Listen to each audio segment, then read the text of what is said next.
Hello! Today we are going to learn how to make a book that looks something like this. We're going to bind it ourselves and put a cover on it, and it'll be really fun and great.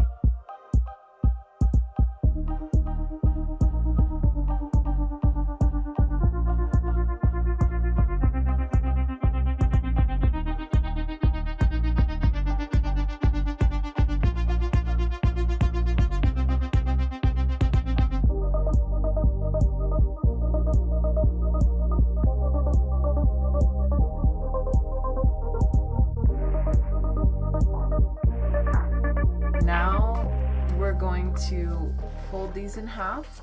So let's do that.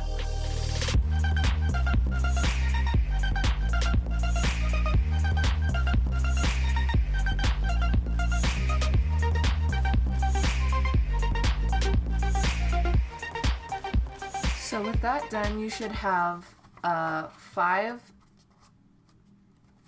folded packets of paper, and what we call these is signatures. And all together, when they're sewn all together, they're called the text block. So we're going to be sewing the signatures together to create the text block. Now, for the purposes of this video, I am going to mark each of the signatures so that you know which one I'm dealing with every time you see one.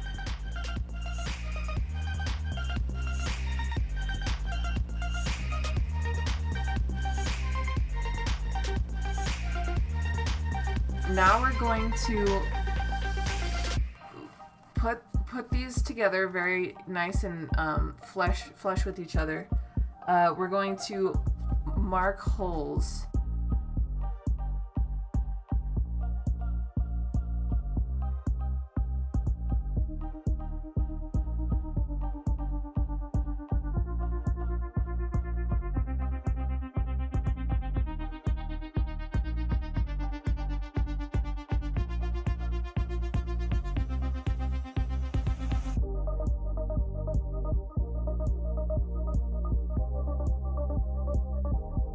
So you can use the awl for this, but like I said, I tend to actually use needles. But if you don't have either of those things, you can just use a push pin. And it's better to use like a push pin than a really small flimsy needle or something. You want something that you can deal with. So you're just going to literally just stab those markings that you made, and we're just going to do that for all 4 holes on all of the signatures.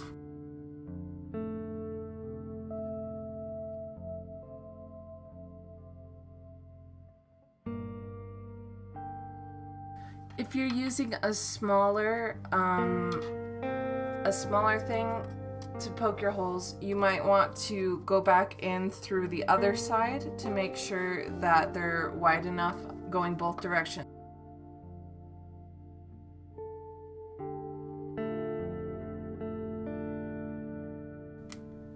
You'll also want to make sure that you're doing this on a surface that you don't mind getting damaged. That's why I'm using this cutting board.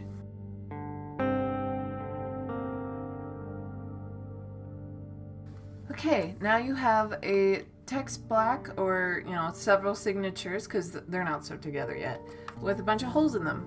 Now you're going to take your string, and the length of string you want. So I'm gonna measure the length of the spine, so like this, and then I want five of those. So 1, 2, 3, 4, 5, and then you're gonna want +1, 6, and for good measure, I like to give it at least an extra 1, if not an extra 1.5. So this is the amount of string that I'm going to use, and that works for any size of paper. You just need to measure it based on how long the paper is and how many signatures you have. It's always the number of signatures you have plus 1, and then some extra just for tying knots and stuff. We're going to thread the needle. We're going to start with our last signature here. So you're going to give it a nice tail, tie a knot in one end. It can just be a simple knot, just to prevent it from going through the hole. The knot's tied, and we're ready to go. We have our needle threaded. So we're going to enter through the fourth entry, the fourth hole in our last signature, signature E. We're going to go through and pull this through.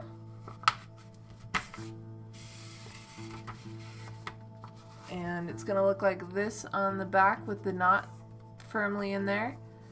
And then we're going to exit through hole number 1. So we're going to go from this hole to this hole. So we're exiting from the inside to the out. So when we're going from the inside of the pages to the outside, that's called exiting. We're going from the outside to the inside, that's called entering. Just like in real life. We're gonna pull that through. And so now I have this nice line in here. And we're gonna grab the next signature, signature D. So we're going to enter through hole number 1 in signature D, inside 1,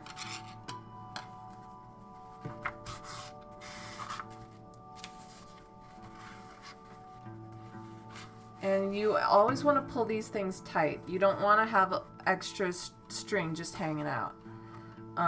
You can pull too tight though, so just pull as tight as you can, but don't force it to be tighter than it should be, if that makes sense. So now we entered 1, and now we're going to exit in 2, so we get that vertical line on the inside.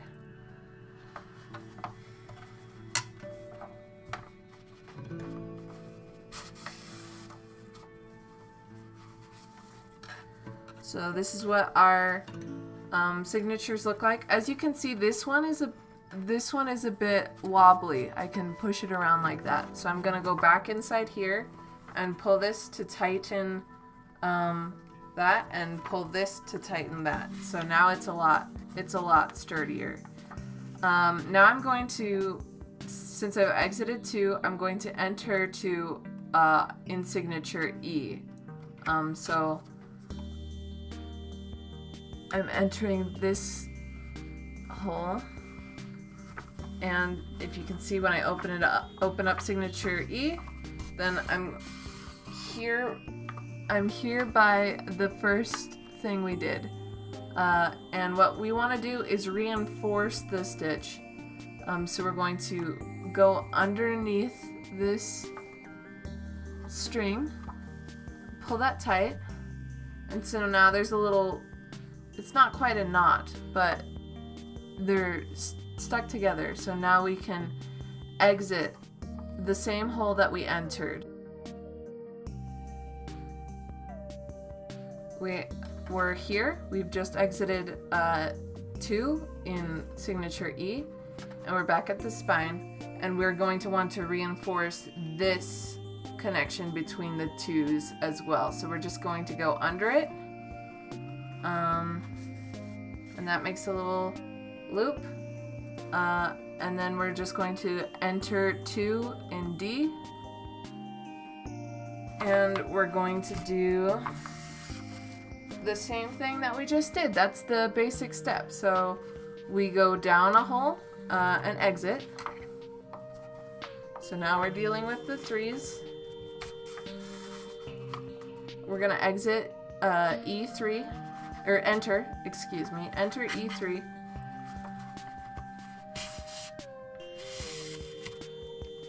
We're going to reinforce this stitch, and then exit E3,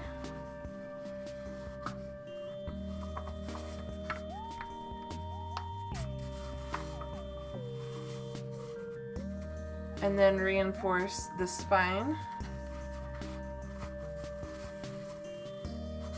and then enter D3.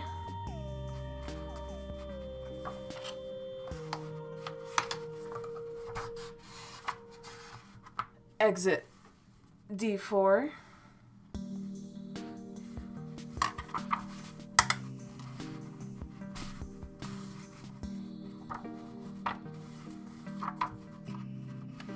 Enter E4. And there's going to be a knot there, so you just got to make sure that you avoid it a little bit.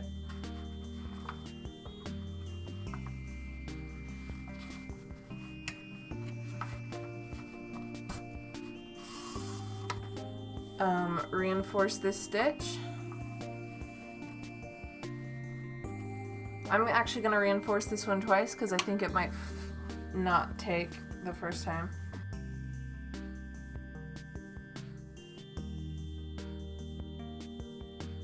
Okay, and then we're going to exit E4, and now we're here. We're going to reinforce the stitch.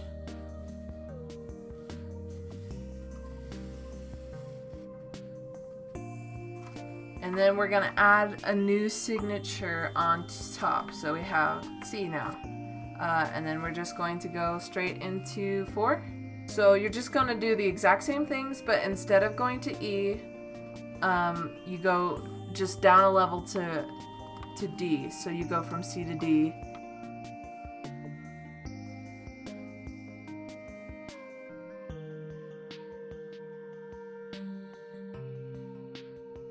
This time, when we're on the inside, you'll notice that these are sewed down, unlike they were in E, in the E signature.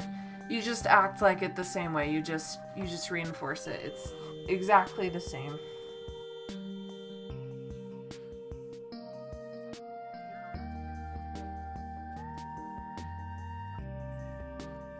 Occasionally, you will not make it all the way to the center page. In that case, just back out and try it again. See, now I'm in the right page.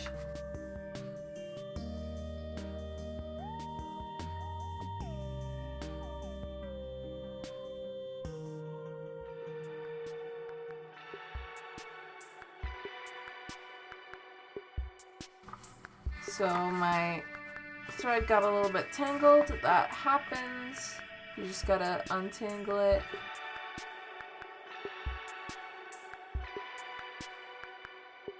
Make sure you're shortening the tail as you go.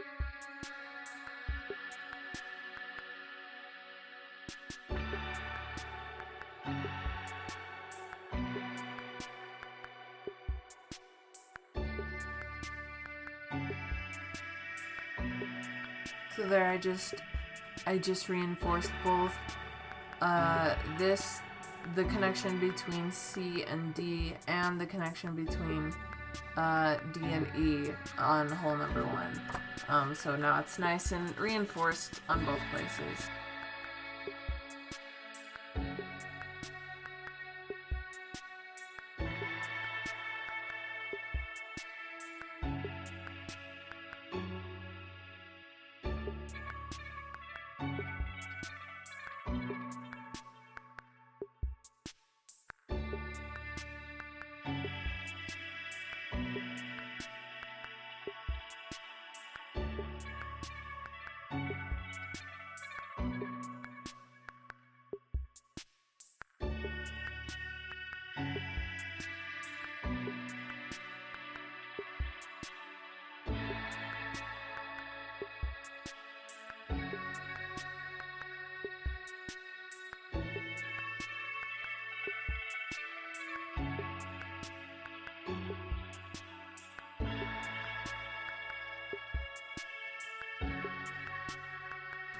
This is the connection that we can't reinforce right here.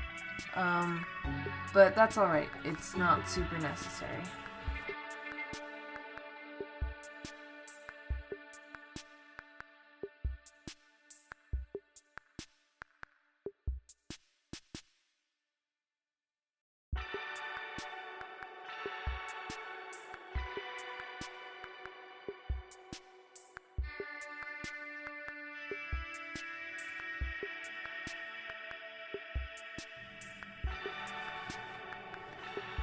You might puncture the page just like I just did.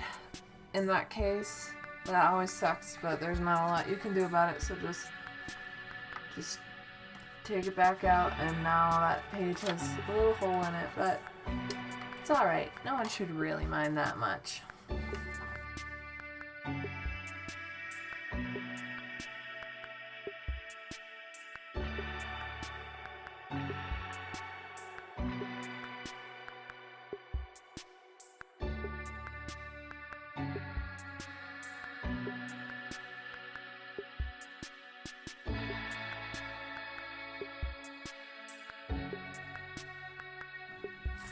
So, the final thing, you're going to reinforce the spine again,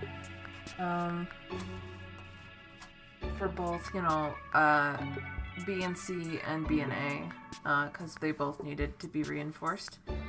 So now you've reinforced everything. It's time to do the final knot. So you just go like you're going to reinforce A again, or that same one you just did again, but leave, you can take off your needle, leave a loop there and just put the excess thread through the loop and pull, and now you've got a knot right there. And I always like to just tie an extra knot in there just in case. I don't think it's super needed, but I don't know, it's good luck, I guess. And so now it is tied down, so then I'm just gonna cut off the extra string. Now it's time to make the cover. So this isn't quite the exact size. It's good to have it a little bit bigger than the book, but I think this one, it's just a little bit big, so I'm going to trim, and you want to make sure the sides are as straight as you can get them.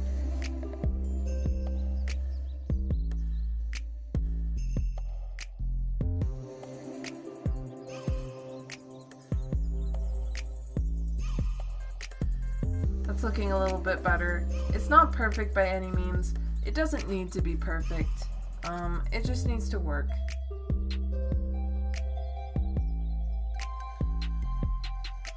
That's a good size. That's a good size. It's a little bit bigger than the text block, just by a millimeter maybe on each side.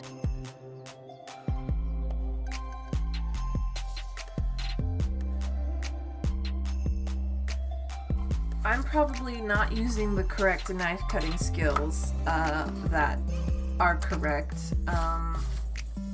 So maybe don't do what I'm doing in cutting like this.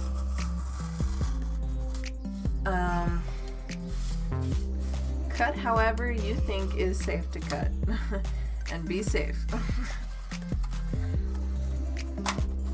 I don't want anyone losing any fingers or a lot of blood because of me.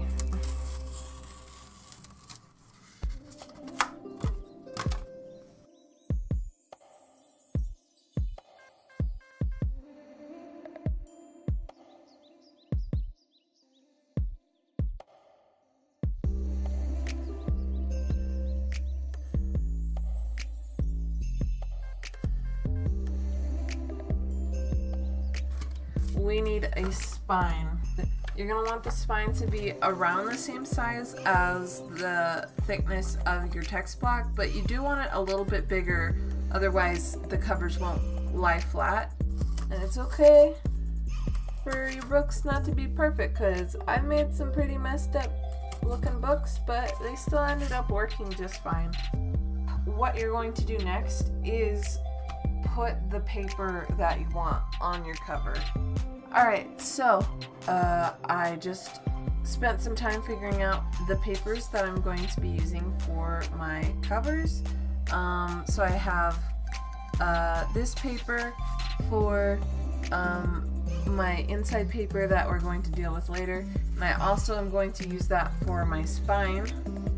And then I have these two papers for my front and back covers. And I would like to show the back side of this one because it has this very pretty picture of a duck on it. But I like this side a lot better.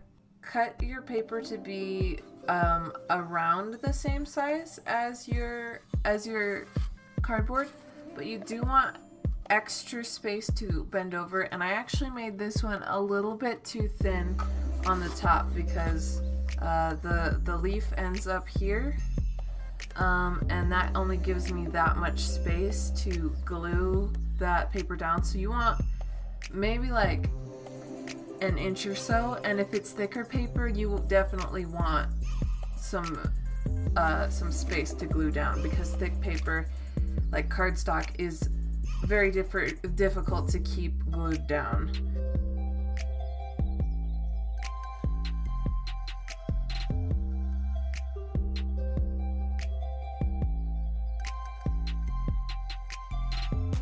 See, this is just way too thin to actually fold over and glue down, which is actually kind of a major problem, so don't do it yourself, okay? So I'm going to cut off the corners on each side.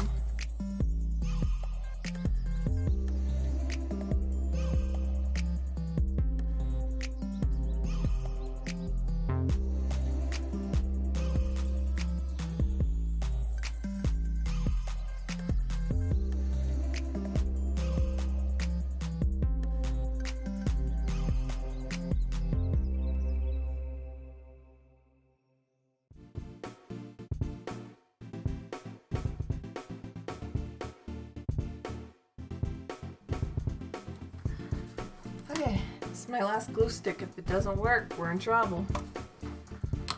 Okay, let's get a little bit more glue on this.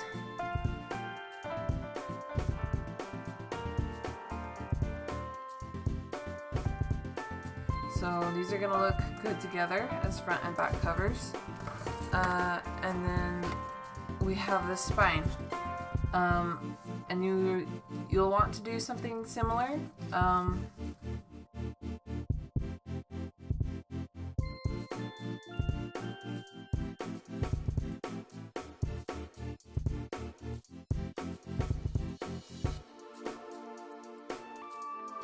Glue these down as well. Or you can just cut them off. You don't have to fold them over. You can just cut it so it fits the spine and doesn't have to go over the edges.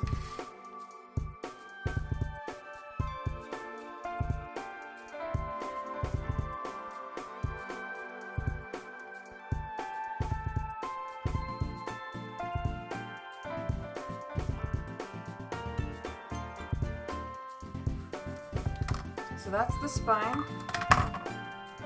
Now we get into the tape. So we have this tape here, and we definitely want to know which of these covers is the front and which is the back. I want to use this one as the front, so I'm gonna put it on the front side. So that's on this side, because when you fold it over, boom, there's a book. And then here's the spine. And then we want a piece of tape that's as long as the book is tall.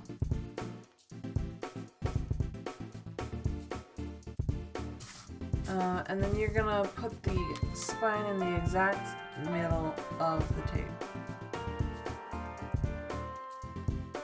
And now you want to put your book covers on, but make sure that there's a little bit of space to move, because you don't want to put it right up next to the spine. You want to give it maybe a couple millimeters to maneuver.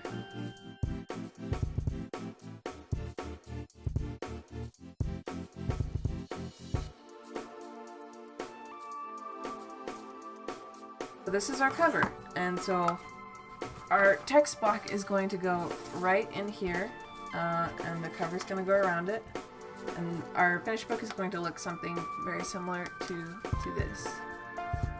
But we need to glue the cover we need to glue the text block on into the cover. So for that, we're going to use our rubber cement. Now you want to use rubber cement in a well-ventilated area, which my area that I'm currently in is not. Don't do that. But it's pretty strong. So you're just going to take your rubber cement, and if you don't know how rubber cement works, I will teach you right now. You just brush it onto. It only works with paper and paper-like things, so cardboard is fine. And you just brush it onto both surfaces that you're going to glue. So I'm going to brush this onto both my cover and my text block. And then you wait for it to dry. I know that's kind of weird, but you want it to be completely dry, because if it's not completely dry, then it won't stick. I don't know why it works like that, but it does. If you're feeling lightheaded, you should definitely close up the jar and move to a more ventilated area. You can tell your rubber cement is dry when it's not shiny at all anymore. And see, I'm not sticking to it at all, but this will stick to it once it's dry. And it'll be like cement. That's why it's called rubber cement. It'll be a good, strong bond. Real bookbinding does not use the kinds of materials that I'm using here. Like professional bookbinding, they would never use rubber cement. They would never use glue sticks. They would use better paper than the paper I'm using. They would use way better string than the string I'm using.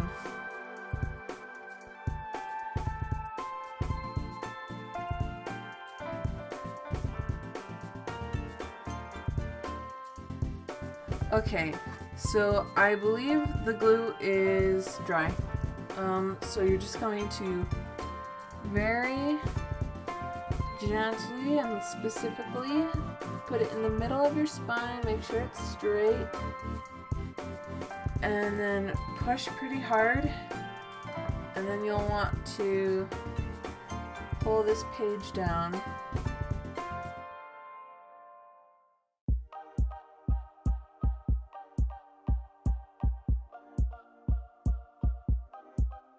If you wanted to stop here, you could, but I like to do a little bit more to make it feel a little better to me. And end paper is always nice. So let's add that part next.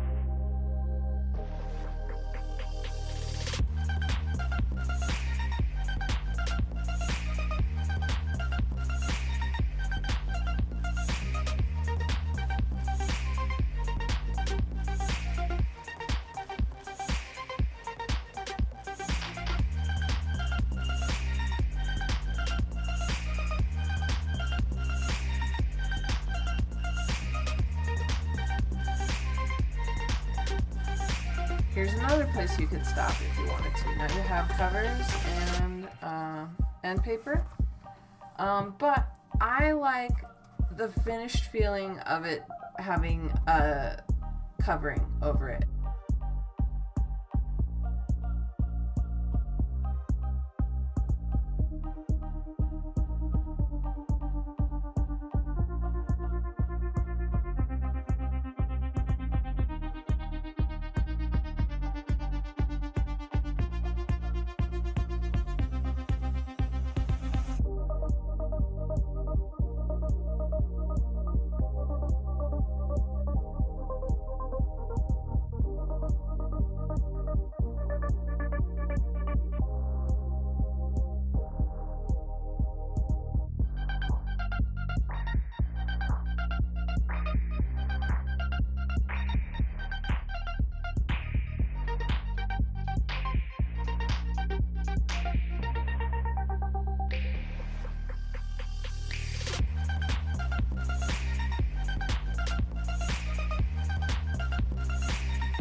So what we have left is this part, and it's only this big, so we only need one length of tape, and we'll just wrap it around.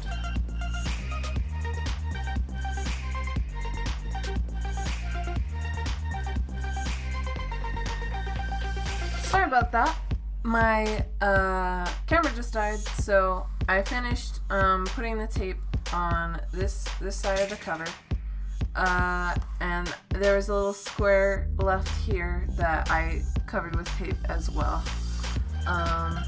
So now this cover is completely taped, both inside and out. It's nice and glossy, and now we're just gonna do the back cover, and we're just gonna do the same exact thing.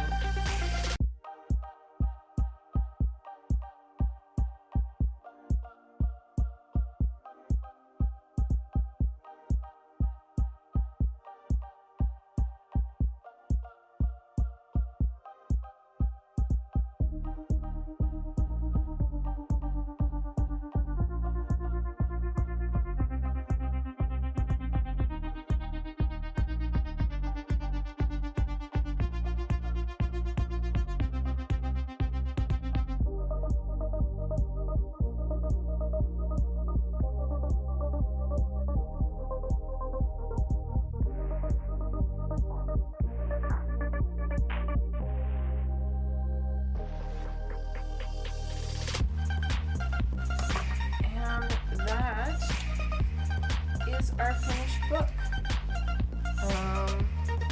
It's a very simple method.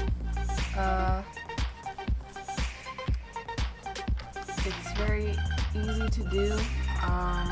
Sometimes you can make mistakes, but it usually turns out alright in the end. And you can use many different materials. There are many different bookbinding processes.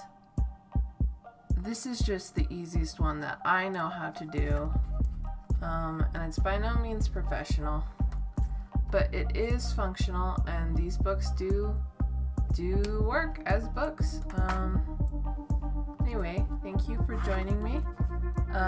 This has been lovely, and I'm glad I got to show you how to make them.